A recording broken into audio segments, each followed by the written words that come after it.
Kama mnavyokumbuka kwamba tarehe 19 mwezi uliopita tulitangaza kuwa waandishi wote wa habari wanaofanya kazi ndani ya vyombo vya habari wajisajili katika mfumo unaoitwa Tai Habari,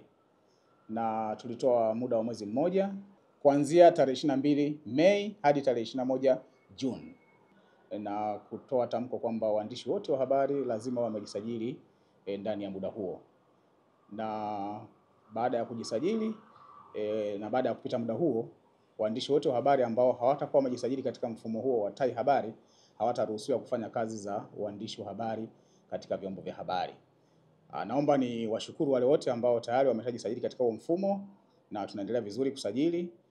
na nitoe wito tena kwa wale wote ambao hawajisajili katika mfumo wa Tai Habari waendelee kujisajili kwenye huo mfumo, kwa sababu siku zimebaki chache,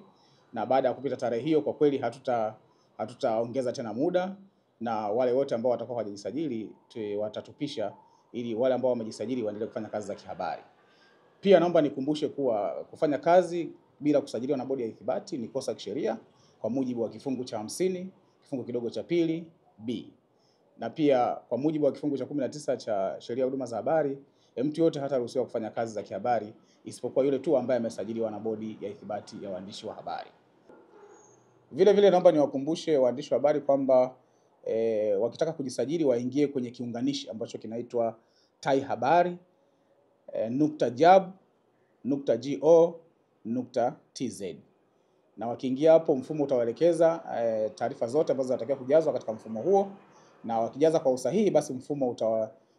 utawapeleka mpaka pale ambapo watahitaji kupelekwa, na baadaye watalipia. Wakishalipia then mfumo utatuma taarifa kwetu kusubiri kuthibitishwa na kupewa ithibati na kitambulisho kwa maana ya press card. Lakini pia nitoe wito kwa wale wote ambao wanaweka taarifa ambazo pia sio sahihi katika mfumo. Pia tulishatangaza kwamba watu wote ambao wataweka vyeti ambavyo sio sahihi au vyeti fake basi watachukuliwa hatua za kisheria, na tunashukuru watu wengi wameweka vyeti ambavyo sio fake, kwa sababu tumeshafanya uhakiki wa vyeti vingi, tumekuta viko sahihi na watu wanaendelea kupokea press card zao. Lakini pia nitoe wito kwa waandishi pia kujaza taarifa ambazo ni muhimu na taarifa ambazo ni sahihi, kwa sababu kuna watu wanaweka picha ambazo kwa kweli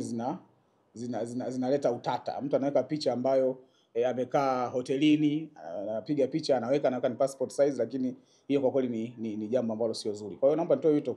tu kwamba waandishi wa habari tuweke vitu ambavyo ni sahihi, tuwe serious, kwa sababu jambo hili ni serious na jambo hili ni zuri na linalenga kukuza taaluma ya habari. Vile naomba niwakumbushe wamiliki wa vyombo vya habari au waajiri wa waandishi wa habari waweze kuwakumbusha waajiri wao waweze kujisajili katika huo mfumo, ili pindi tutakapoanza kupita kukagua kwenye vyombo vya habari basi waandishi wote wao wamejisajili na kuepuka usumbufu ambao unaweza kujitokeza katika kipindi hicho. Nawashukuru sana,